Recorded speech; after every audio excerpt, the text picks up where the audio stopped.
Hello all, welcome back to my channel. ఈ వీడియోలో మనం ఆబ్జెక్ట్ ఓరియంటెడ్ ప్రోగ్రామింగ్ గురించి డిస్కస్ చేద్దాం. Object oriented programming short cut లో ఊప్స్ అంటారు. ఇప్పటి వరకు మనం మన కోర్స్ లో చేసింది procedural oriented programming language. So ఇప్పుడు మనం ఆబ్జెక్ట్ ఓరియంటెడ్ ప్రోగ్రామింగ్ లాంగ్వేజ్ అంటే ఏంటి, అలాగే ఈ క్లాసెస్ అండ్ ఆబ్జెక్ట్స్ అంటే ఏంటి అనేది క్లియర్ గా డిస్కస్ చేద్దాం. సో గైస్, ఈ చాప్టర్ లో మనం ఆబ్జెక్ట్ ఓరియంటెడ్ ప్రోగ్రామింగ్ అంటే ఏంటి, ఈ ఆబ్జెక్ట్ ఓరియంటెడ్ ప్రోగ్రామింగ్ లో ఈ క్లాసెస్ ఆబ్జెక్ట్స్ అంటే ఏంటి, ఈ క్లాసెస్ ఆబ్జెక్ట్స్ కి ఉండే అట్రిబ్యూట్స్ అండ్ మెథడ్స్ వాటి గురించి కూడా డిస్కస్ చేసుకుందాం. So first of all object oriented programming అంటే ఏంటో చూద్దాం. There are two ways of programming in Python. ఒకటి వచ్చేసి ప్రొసీజరల్ ప్రోగ్రామింగ్, రెండోది వచ్చేసి ఊప్స్. ప్రొసీజరల్ ప్రోగ్రామింగ్ అంటే ఏం లేదు, ఇప్పటి వరకు మనం ఏవైతే ఫంక్షన్స్ గానీ వేరియబుల్స్ ఇవన్నీ నేర్చుకున్నామో అవి యూజ్ చేసుకొని ట్రెడిషనల్ గా మనం రాసే కోడింగ్ నే ప్రొసీజరల్ ప్రోగ్రామింగ్ అంటాం. అంటే మనం ఎలా రాస్తాం, ఫస్ట్ ఒక వేరియబుల్ డిక్లేర్ చేసుకుంటాం, తర్వాత దానికి ఒక సమ్ కావాలనుకోండి దాని ఎడిషన్ లాజిక్ రాస్తాం, తర్వాత మల్టిప్లికేషన్ కావాలంటే మల్టిప్లికేషన్ లాజిక్ రాస్తాం, దాని తర్వాత ప్రింట్ చేస్తాం. ఇలా step by step sequence order లో రాసుకుంటాం. దాన్నే ప్రొసీజరల్ ప్రోగ్రామింగ్ లాంగ్వేజ్ అంటారు అనమాట. అయితే ఊప్స్ అనేది ఏంటి, సరే ఈ ఊప్స్ ని ఎలా రాస్తాం, ఈ ఊప్స్ కోడింగ్ ఏంటి అనేది చూద్దాం. సో ఊప్స్ కి ఫుల్ ఫామ్ వచ్చేసి ఆబ్జెక్ట్ ఓరియంటెడ్ ప్రోగ్రామింగ్ అనమాట. A way of organizing code by creating blueprints called classes to represent real world things like a student, car or house. So ఇప్పటి వరకు మనం ఏదైనా కోడింగ్ చేసామంటే చిన్న చిన్న ప్రాబ్లమ్స్ నే సాల్వ్ చేసామన్నమాట. ఐ మీన్ మనకు అడిషన్ కావాలి, సబ్ట్రాక్షన్ కావాలి, మల్టిప్లికేషన్ కావాలి, లేకపోతే క్యాలిక్యులేటర్ ఎలా వర్క్ అవుతుంది అవన్నీ చేసాం. అయితే ఇప్పటి నుంచి ఈ ఆబ్జెక్ట్ ఓరియంటెడ్ ప్రోగ్రామింగ్ లో మనం చేసేది ఏంటంటే ఒక రియల్ వరల్డ్ ప్రాబ్లమ్ తీసుకుంటాం అనమాట.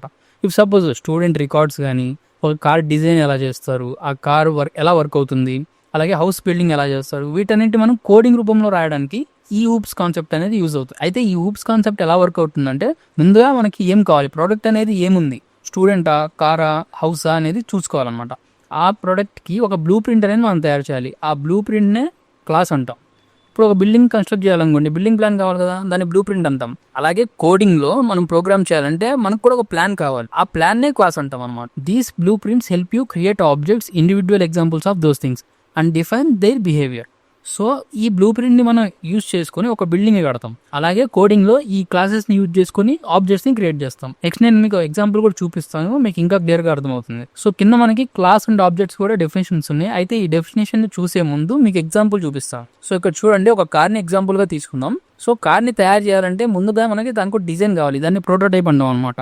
అంటే కార్ ఏ హైట్లో ఉండాలి, దాని లెంగ్త్ ఎంత ఉండాలి, కార్ హ్యాచ్ బ్యాకా, సెడానా, ఎస్యూవీనా అని చెప్పి డిజైన్ తయారు చేసుకోవాలి కదా. ఆ డిజైన్నే క్లాస్ అంటాం అనమాట. ఆ డిజైన్ తర్వాత దానికి కొన్ని మెథడ్స్ ఉంటాయి.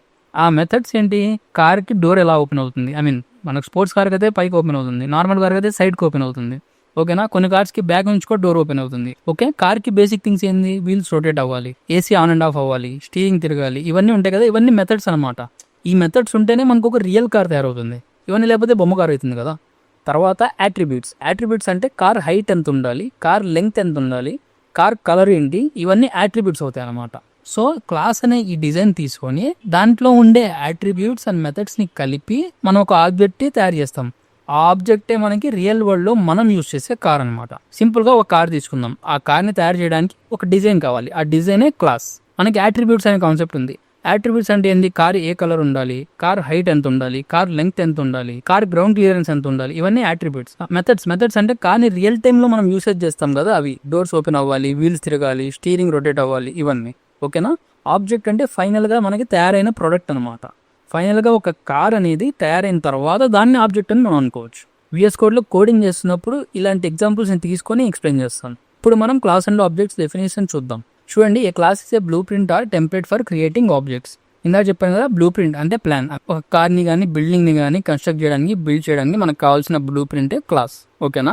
ఆ క్లాస్లో మనం ఏం డిఫైన్ చేయొచ్చు, అట్రిబ్యూట్స్ అండ్ మెథడ్స్. అట్రిబ్యూట్స్ని మెథడ్స్ని మనం క్లాస్లో రాసుకోవచ్చు. I mean attributes in the sense attributes అనేది ఒక ఫీచర్, మెథడ్స్ అనేది దాని బిహేవియర్. వీటిని బేస్ చేసుకొని మనం ఒక ఆబ్జెక్ట్ ని క్రియేట్ చేయొచ్చు. ఆబ్జెక్ట్ అంటే ఏంటో చూడండి. An object is a specific instance of a class. It has actual data based on the blue print defined by the class. ఏదైతే మనం క్లాస్లో డిఫైన్ చేసామో బ్లూ ప్రింట్లో, దాన్ని బేస్ చేసుకొని యాక్చువల్ ప్రోడక్ట్ని తయారు చేస్తే అదే ఆబ్జెక్ట్ అవుతుంది. ఇప్పుడు నేను విఎస్ కోడ్లో అసలు యూప్స్ ఇంప్లిమెంటేషన్ వల్ల యూసేజ్ ఏంటి, దానికి ఉన్న బెనిఫిట్స్ ఏంటి అనేది మీకు అర్థమయ్యేలా చూపిస్తాను. సో ఫస్ట్ ఆఫ్ ఆల్ మన దగ్గర స్టూడెంట్ డీటెయిల్స్ ఉన్నాయి. ఆ స్టూడెంట్ డీటెయిల్స్ ఏ ఫార్మాట్లో ఉన్నాయి, లిస్ట్ ఫార్మాట్లో ఉన్నాయి, ఓకేనా. 2 లిస్ట్స్ ఉన్నాయి అనమాట. కానీ ఒక క్లాస్లో 2 స్టూడెంట్స్ ఉంటారు కదా, 40-50 మెంబర్స్ ఉంటారు. ఇప్పుడు 2 స్టూడెంట్స్ డీటెయిల్స్ ఇలా ఎంటర్ చేశారు, ఎవరో క్లాస్ టీచర్ ఎవరో కూడా ఎంటర్ చేశారు. అదే థర్డ్ స్టూడెంట్ డీటెయిల్స్ని బై మిస్టేక్గా జస్ట్ ఒక నెంబర్ ఎంటర్ చేశారు. అప్పుడు ఏమవుతుంది, డేటా ఇలా కూడా అప్డేట్ అయిపోతుంది. ఆ తర్వాత ఎవ్రీ క్లాస్ డీటెయిల్స్ తీసుకొని ప్రిన్సిపల్ ఆ డీటెయిల్స్ని చూడాలనుకున్నప్పుడు 1 by 1 డీటెయిల్స్ని యాక్సెస్ చేస్తున్నారు. అయితే అందరి స్టూడెంట్ డీటెయిల్స్ ఒకటే ఉంటాయి కదా, ఏముంటాయి, స్టూడెంట్ నేమ్, క్లాస్, ఎంత పర్సెంటేజ్ వచ్చింది, ఆ స్టూడెంట్ అడ్రస్ ఏంటి, ఇలాంటి డీటెయిల్స్ అన్నీ ఉంటాయి. ఇలాంటి డీటెయిల్స్ అన్నీ అందరి స్టూడెంట్స్కి ఒకటే ఉంటాయి. సో మనం ఒకే ఫార్మాట్లో ఫెచ్ చేయొచ్చు కదా. సో అది ఎలాగో చూద్దాం ఇప్పుడు. సో ఇక్కడ నేను ఎఫ్ స్ట్రింగ్ యూజ్ చేస్తున్నాను సింపుల్గా డీటెయిల్స్ అనేవి మనకి డిస్ప్లే అవ్వడం కోసం. సో ఈ లైన్ చూడండి, ప్రింట్ ఎఫ్ స్ట్రింగ్ అంటే కోడ్స్ బయట స్టార్టింగ్లో మనం ఎఫ్ అని రాసుకుంటాం. దాని లోపల మనం వేరియబుల్స్ని డిక్లేర్ చేస్తున్నప్పుడు ఇలా కర్లీ బ్రేసెస్లో డిక్లేర్ చేసుకుంటే చాలా అనమాట, మనకు అవుట్పుట్ అనేది వచ్చేస్తుంది. ఇక్కడ స్టూడెంట్ 1 of 0 అంటే రోహిత్, స్టూడెంట్ 1 of 1 అంటే 10 అనమాట. అంటే రోహిత్ ఈ స్టడీయింగ్ క్లాస్ 10. సేమ్ మనం స్టూడెంట్ 2 కి కూడా ఫాలో అయితే విరాట్ ఈ స్టడీయింగ్ క్లాస్ 9 అనేది అవుట్పుట్ వచ్చేస్తుంది. సో మనం సేమ్ లైన్ కాపీ చేసుకొని జస్ట్ లిస్ట్ నేమ్ చేంజ్ చేస్తే చాలు. ఓకేనా, ఇప్పుడు అవుట్పుట్ చూడండి, రోహిత్ ఈ స్టడీయింగ్ క్లాస్ 10, విరాట్ ఈ స్టడీయింగ్ క్లాస్ 9. క్లియర్ కదా. అయితే స్టూడెంట్ 3 డీటెయిల్స్ ని కూడా మనం ఇలానే యాక్సెస్ చేయగలమా? చేయలేము, ఎందుకంటే అందులో ఉన్నదే ఒక ఎలిమెంట్. ఇలా సెకండ్ ఎలిమెంట్ కోసం మనం కోడ్ రాసామనుకోండి, ఆబ్వియస్లీ ఎర్రర్ వస్తుంది. చూడండి మీరే, స్టూడెంట్ 3 of 0 ఈ studying class student 3 of 1 is ఇది మనకి ఎర్రర్ చూపించింది, ఎందుకంటే ఇంట్ ఆబ్జెక్ట్ ఈజ్ నాట్ సబ్సెప్టబుల్. అసలు ఇక్కడ మనకి డేటాని యాక్సెస్ చేయడానికి సరైన డేటానే లేదు. ఓకేనా, ఇలాంటి ప్రాబ్లమ్స్ మనం క్లాస్ అండ్ ఆబ్జెక్ట్ యూజ్ చేసి ఊప్స్ ప్రోగ్రామింగ్ లో చేస్తే మనకి ఎర్రర్స్ అనేవి రావు. అలాగే మనం ఇప్పుడు ఒక డేటాని యాడ్ చేయాలనుకోండి, ఇఫ్ సపోజ్ స్టూడెంట్ 1 లో డాట్ అపెండ్ యూజ్ చేసి యాడ్ చేస్తాం. ఇక్కడ ఏమవుతుంది, ఒక క్లాస్ లో ఒక 3 స్టూడెంట్స్ డేటాలోనే మనకు మిస్టేక్ వచ్చింది. ఇలాంటి మిస్టేక్స్ ని అవాయిడ్ చేయడానికి ఊప్స్ ప్రోగ్రామింగ్ అనేది చాలా యూజ్ అవుతుంది. మనం సేమ్ ఇదే డేటాని క్లాస్ అండ్ ఆబ్జెక్ట్ యూజ్ చేసి ఎలా యాక్సెస్ చేయొచ్చు, ఎలా అప్డేట్ చేయొచ్చు అనేది చూద్దాం. So object oriented programming implement చేయాలంటే ముందుగా మనం ఏం చేయాలి, క్లాస్ క్రియేట్ చేసుకోవాలి. క్లాస్ ఎందుకు క్రియేట్ చేసుకోవాలి, క్లాస్ ఉంటేనే మనం ఆబ్జెక్ట్ని క్రియేట్ చేసుకోగలం. ఓకే, సో క్లాస్ని ఎలా క్రియేట్ చేయాలో చూడండి. క్లాస్ అంటే ఏంటి, blueprint or template. Okay, క్లాస్ని క్రియేట్ చేయాలంటే మనకు కీవర్డ్ ఉంటుంది, దాని పేరే క్లాస్. క్లాస్ అనే కీవర్డ్ ఇచ్చి స్పేస్ ఇచ్చి, ఇప్పుడు స్టూడెంట్ రికార్డ్స్ కోసం నేను ఒక క్లాస్ క్రియేట్ చేస్తున్నాను కాబట్టి క్లాస్ నేమ్ స్టూడెంట్ అని ఇస్తున్నాను. ఓకే, స్టూడెంట్ తర్వాత కోలన్, తర్వాత సింపుల్గా ఇక్కడ పాస్ అని రాస్తున్నాను. పాస్ ఎందుకు రాస్తున్నాను, జస్ట్ క్లాస్ క్రియేట్ చేసుకున్నాం, దాని లోపల ఇంకా మెథడ్స్ కానీ యాట్రిబ్యూట్స్ కానీ ఫంక్షన్స్ కానీ వేరియబుల్స్ కానీ ఏం రాయట్లేదు. ఫస్ట్ మీకు క్లాస్ ఎలా క్రియేట్ చేయాలని చూపించాను. ఓకే, క్లాస్ అనే కీవర్డ్, తర్వాత క్లాస్ నేమ్. క్లియర్. ఇప్పుడు మనం క్లాస్ ఆల్రెడీ క్రియేట్ చేసాం కాబట్టి దాన్ని బేస్ చేసుకొని ఆబ్జెక్ట్ని క్రియేట్ చేయొచ్చు. ఆబ్జెక్ట్ అంటే actual instance of A class. Okay, object అనేది ఒక వేరియబుల్ లాగే మీకు కనిపిస్తుంది. స్టూడెంట్ 1 అని ఇస్తున్నాను. Okay, student 1 is equals to object ఎలా క్రియేట్ అవుతుందంటే క్లాస్ నేమ్ ఇచ్చి పారెంథసిస్ ఇవ్వాలి. సింపుల్గా మనం ఫంక్షన్ని కాల్ చేస్తాం కదా, ఫంక్షన్ ఎలా కాల్ చేస్తాం, ఫంక్షన్ నేమ్ ఇచ్చి పారెంథసిస్ ఇస్తే ఫంక్షన్ని కాల్ చేసినట్టు. అలాగే ఆబ్జెక్ట్ని క్రియేట్ చేయాలంటే క్లాస్ నేమ్ ఇచ్చి పారెంథసిస్ ఇవ్వాలి, స్టూడెంట్ పారెంథసిస్. ఇప్పుడు ఈ స్టూడెంట్ 1 ఉంది కదా, ఇదే మనకి ఆబ్జెక్ట్ అవుతుంది. ఇప్పుడు మనం క్లాస్ని క్రియేట్ చేసాం, అలాగే ఆబ్జెక్ట్ని కూడా క్రియేట్ చేసాం. ఈ క్లాస్లో ఏవైతే యాట్రిబ్యూట్స్ ఫీచర్స్ కానీ మెథడ్స్ కానీ వేరియబుల్స్ కానీ అన్ని రాసుకొని దాన్ని బేస్ చేసుకొని ఈ ఆబ్జెక్ట్స్ ని మనం క్రియేట్ చేయడం, అప్డేట్ చేయడం, ఇవన్నీ చేయాలన్నమాట. అదేంటో చూడండి. సో మనం క్లాస్ ని క్రియేట్ చేసుకున్నాం, ఆ క్లాస్ ని బేస్ చేసుకుంటూ ఆబ్జెక్ట్ ని కూడా క్రియేట్ చేసుకున్నాం. ఇప్పుడు క్లాస్ లో మనకి ఏం కావాలి, ఇన్ఫర్మేషన్ కావాలి. మన ప్రోగ్రామ్ కి ఒక స్ట్రక్చర్ కావాలి, ఒక ప్లాన్ కావాలి. సో మనకి ఇక్కడ స్టూడెంట్ క్లాస్ లో ఏముండాలి, స్టూడెంట్ డీటెయిల్స్ ఉండాలి. ఆ డీటెయిల్స్ ని ఇప్పుడు ప్లేస్ చేద్దాం. నేను రోహిత్ తీసుకుంటున్నాను. తర్వాత గ్రేడ్ అంటే క్లాస్ 10th క్లాస్ అనుకున్నాం. ఓకే, ఈ క్లాస్ లో మనకి ఈ డేటా అనేది ఉంది. ఈ డేటాని మనం ఎలా యాక్సెస్ చేయాలి, ఆబ్జెక్ట్ ని యూజ్ చేసుకొని యాక్సెస్ చేయాలి. అది ఎలాగో చూడండి. ఇప్పుడు నేను ఈ డీటెయిల్స్ ని ప్రింట్ చేయాలనుకుంటున్నాను. ప్రింట్ చేయాలంటే ఏం చేయాలి, print of object name dot A variable అయితే డేటా ఉందో ఆ వేరియబుల్ ని మనం మెన్షన్ చేయాలి అక్కడ, అంతే సింపుల్. ఇప్పుడు స్టూడెంట్ 1 డాట్ నేమ్ అంటే రోహిత్ అనేది మనం ప్రింట్ చేసుకోవచ్చు. అలాగే స్టూడెంట్ 1 డాట్ గ్రేడ్ అంటే 10 అనేది వస్తుంది మన వాల్యూ. ఇప్పుడు ఒకసారి రన్ చేస్తాను, అవుట్పుట్ చూడ, రోహిత్ 10. ఇంతవరకు అయితే క్లియర్ కదా. అయితే ఇక్కడ ఒక ప్రాబ్లం ఉంది, అదేంటో చూడండి. స్టూడెంట్ 1 అనే ఆబ్జెక్ట్ ని మనం క్రియేట్ చేసాం. ఒక క్లాస్ ని బేస్ చేసుకొని ఎన్ని ఆబ్జెక్ట్స్ అయినా క్రియేట్ చేయొచ్చు కదా, అందుకని నేను ఇప్పుడు స్టూడెంట్ 2 అనే ఆబ్జెక్ట్ క్రియేట్ చేస్తున్నాను. చూడండి, సేమ్ ఇక్కడ కూడా అంతే. స్టూడెంట్ 2 అనే ఆబ్జెక్ట్ క్రియేట్ చేశాను. Student 2 dot name, student 2 dot grade తో ఈ వాల్యూస్ ని యాక్సెస్ చేస్తాను. ఇప్పుడు మనకి ఇద్దరు స్టూడెంట్స్ ఉన్నప్పుడు ఇద్దరు వాల్యూస్ డిఫరెన్స్ ఉండాలి. ఇక్కడ అలా లేదు కదా, ఒక స్టూడెంట్ వాల్యూసే ఉన్నాయి. ఒక స్టూడెంట్ రికార్డే ఉంది. ఆ రికార్డ్ని మనం 2 ఆబ్జెక్ట్స్ క్రియేట్ చేసినా సేమ్ వాల్యూసే వస్తాయి. చూడండి, రోహిత్ 10. అయితే ఇక్కడ మనకి డిఫరెంట్ స్టూడెంట్స్కి డిఫరెంట్ వాల్యూస్ రావాలంటే డిఫరెంట్ రికార్డ్స్ మనం మెయింటైన్ చేయాలి. డిఫరెంట్ రికార్డ్స్ మెయింటైన్ చేయాలంటే ఎవ్రీ టైం మనం ఒక స్టూడెంట్కి ఆబ్జెక్ట్ క్రియేట్ చేసినప్పుడు ఆ స్టూడెంట్ డీటెయిల్స్ మాత్రం ఎంటర్ చేసేలా ఉండాలి.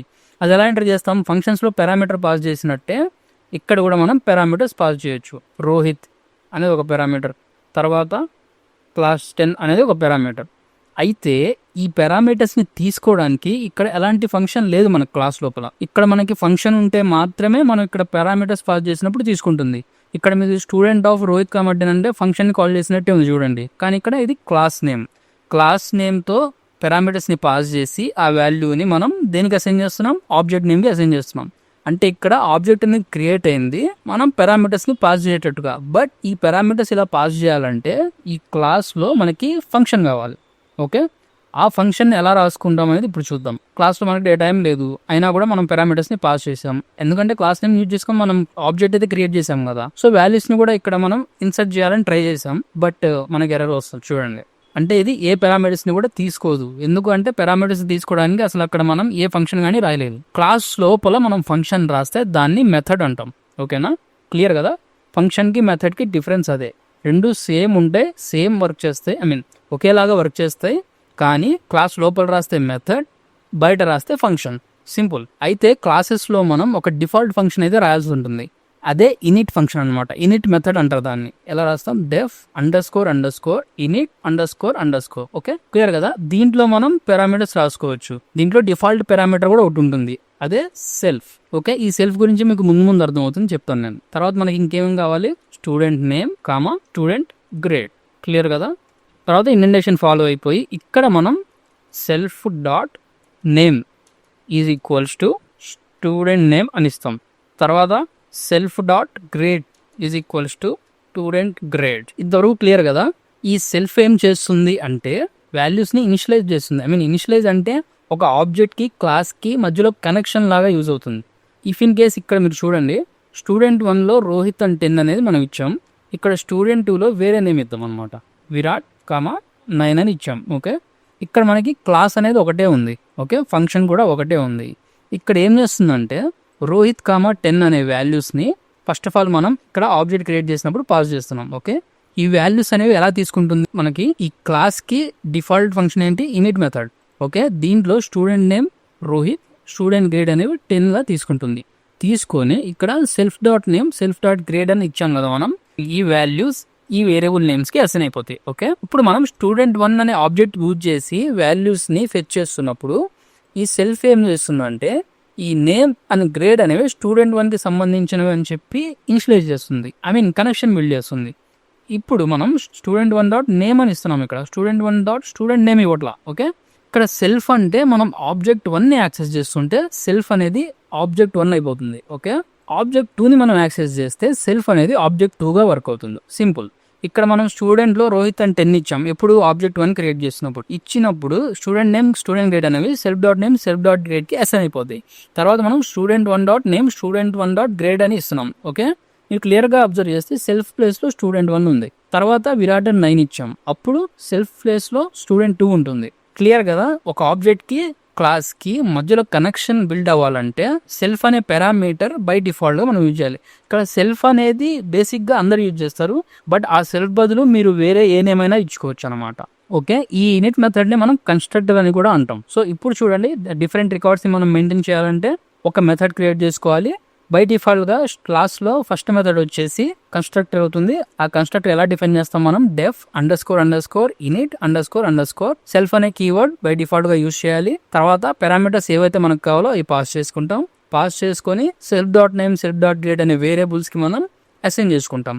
అసైన్ చేసుకున్న తర్వాత ఆ వాల్యూస్ అనేవి మనం ఆబ్జెక్ట్ యూజ్ చేసుకొని ఫెచ్ చేసుకోవచ్చు. ఇప్పుడు రన్ చేస్తాను, అవుట్పుట్ చూడండి. చూసారా, రోహిత్ 10 విరాట్ 9. సో ఇప్పుడు ఏం చేద్దామంటే ఇక్కడ మనకి student name and student grade ఉన్నాయి. వీటితో పాటు స్టూడెంట్ పర్సంటేజ్ కూడా మనం యాడ్ చేద్దాం, స్టూడెంట్ పర్సంటేజ్. అలాగే ఇక్కడ మనం సెల్ఫ్ పారామీటర్తో పర్సంటేజ్ని కూడా ఇనిషియలైజ్ చేసుకుంటాం. ఇక్కడ మనం డీటెయిల్స్ ఎంటర్ చేసినప్పుడు పారామీటర్స్ పాస్ చేసినప్పుడు పర్సంటేజ్ కూడా ఇస్తున్నాను అనమాట. అలాగే ప్రింట్ చేస్తున్నప్పుడు కూడా student 1 dot percentage and then student 2 dot percentage. Clear కదా. ఇప్పుడు ఒకసారి రన్ చేద్దాం, అవుట్పుట్ చూడండి. సో ఇక్కడ మనం ఏం చేసాం, ఇనిట్ అనే కన్స్ట్రక్టర్ మాత్రమే ఇక్కడ డిఫైన్ చేసాం. ఇప్పుడు నేను ఏం చేస్తున్నానంటే దీని లోపల ఇంకో మెథడ్ క్రియేట్ చేసుకుంటున్నాను, డెఫ్ స్టూడెంట్ డీటెయిల్స్. ఓకే, ఇక్కడ నేను సెల్ఫ్ అనే కీవర్డ్ సెల్ఫ్ అనే పారామీటర్ అనేది బై డిఫాల్ట్గా ఇస్తున్నాను. ఇక్కడ ప్రింట్ స్టేట్మెంట్లో ఎఫ్ స్ట్రింగ్ యూజ్ చేసుకొని స్టూడెంట్ డీటెయిల్స్ నేను ప్రింట్ చేయాలనుకుంటున్నాను. ప్రింట్ చేయాలంటే ఏం చేయాలి, self dot name is in class self dot grade with percentage of self dot percentage. Clear కదా. ఇక్కడ మీరు ఒకటి అబ్జర్వ్ చేయండి. అయితే ముందు నేను రన్ చేస్తాను, అవుట్పుట్ చూసిన తర్వాత మీకు ఎక్స్ప్లెయిన్ చేస్తాను. ఇది రన్ చేయాలంటే ఈ స్టూడెంట్ డీటెయిల్స్ ఉన్నాయి కదా, ఈ ఫంక్షన్ని కూడా మనం కాల్ చేసుకోవాలి. ఎలా కాల్ చేసుకుంటాం? Print student1 dot student details. ఇక్కడ మనం ఫంక్షన్లో ఏ పారామీటర్స్ పాస్ చేయట్లేదు, ఇక్కడ కూడా పాస్ చేయట్లేదు, కానీ ఆబ్జెక్ట్ క్రియేట్ చేసినప్పుడు మనం పారామీటర్స్ అనేవి పాస్ చేసాం. ఓకే, ఇప్పుడు అవుట్పుట్ చూడండి. See Rohit 10, 78, Virat 9, 80. Rohit is in class 10 with percentage of 78%. సిమిలర్గా స్టూడెంట్ 2కి కూడా రాసుకుందాం. సో ఇక్కడ చూడండి, Rohit is in class 10 with percentage of 78%, Virat is in class 9 with percentage of 80%. ఇక్కడ మనకి ఈ అవుట్పుట్ ఎలా వచ్చింది? First of all name, student grade, student percentage అనేవి మనం కన్స్ట్రక్టర్లో మాత్రమే డిక్లేర్ చేసాం, పాస్ చేసాం పారామీటర్స్. స్టూడెంట్ డీటెయిల్స్ అనే మెథడ్కి మనం పాస్ చేయలేదు. కానీ ఇక్కడ సెల్ఫ్ పారామీటర్ అనేది మనం ఇచ్చాం కదా, ఇక్కడ అది ఆ డీటెయిల్స్ని క్యారీ చేస్తుంది, ఆ వాల్యూస్ని హోల్డ్ చేసుకొని నెక్స్ట్ మనం వేరే ఫంక్షన్లో కూడా వేరే మెథడ్లో కూడా వాటిని యూజ్ చేయొచ్చు. ఇప్పుడు మనం ఏం చేసాం? ఆబ్జెక్ట్ ఓరియంటెడ్ ప్రోగ్రామ్ అంటే ఏంటి, ఆబ్జెక్ట్ ఓరియంటెడ్ ప్రోగ్రామింగ్లో ఏమేమి ఉంటాయి అంటే క్లాస్ అంటే ఏంటి, ఆబ్జెక్ట్ అంటే ఏంటి, క్లాస్లో ఏమేమి ఉంటాయి. క్లాస్లో ఏమేమి ఉంటాయి మనకి? మెథడ్స్ అండ్ యాట్రిబ్యూట్స్ కదా. మెథడ్ అంటే బిహేవియర్, యాట్రిబ్యూట్ అంటే ఫీచర్. ఇక్కడ బిహేవియర్ ఏంటి? స్టూడెంట్ డీటెయిల్స్ని రికార్డ్ చేయడం కదా, ఇది మనకి మెథడ్ అవుతుంది. ఇనిట్ యూజ్ చేసి మనం మెథడ్ క్రియేట్ చేస్తే అది కన్స్ట్రక్టర్ అంటారు. ఓకే, ఇది కూడా మెథడ్. దీని యాట్రిబ్యూట్స్ ఏంటి? Student name, student grade, student percentage. ఇవి ఈ క్లాస్లో ఉన్న యాట్రిబ్యూట్స్ అన్నమాట. తర్వాత ఈ ఆబ్జెక్ట్ ఓరియంటెడ్ ప్రోగ్రామింగ్కి కొన్ని ఫీచర్స్ అయితే ఉన్నాయి. ఆ ఫీచర్స్ వచ్చేసి 4 ఉంటాయి. అవే abstraction, encapsulation, inheritance and polymorphism. అయితే ఈ ఫీచర్స్ని ఒక్కో సబ్ చాప్టర్ లాగా నేను ఎక్స్ప్లెయిన్ చేస్తాను. సో అవి నెక్స్ట్ వీడియోలో చూద్దాం. సో ఆబ్జెక్ట్ ఓరియంటెడ్ ప్రోగ్రామింగ్ గురించి మీకు బాగా అర్థమైందని అనుకుంటున్నాను. ఈ టాపిక్ మాత్రం మీరైతే చాలా బాగా ప్రాక్టీస్ చేయాలి. ఈ వీడియో మీకు యూస్ఫుల్ అనుకుంటే లైక్ చేయండి, మీ ఫ్రెండ్స్తో షేర్ చేయండి. మీకు ఎలాంటి డౌట్ ఉన్నా కామెంట్ సెక్షన్లో కామెంట్ చేయండి. అలాగే ఇలాంటి టెక్నాలజీ వీడియోస్ కోసం మన ఛానల్ని సబ్స్క్రైబ్ చేసుకొని సపోర్ట్ చేయండి. ఇలాంటి యూస్ఫుల్ కంటెంట్ కోసం stay tuned to Indian tech traveller.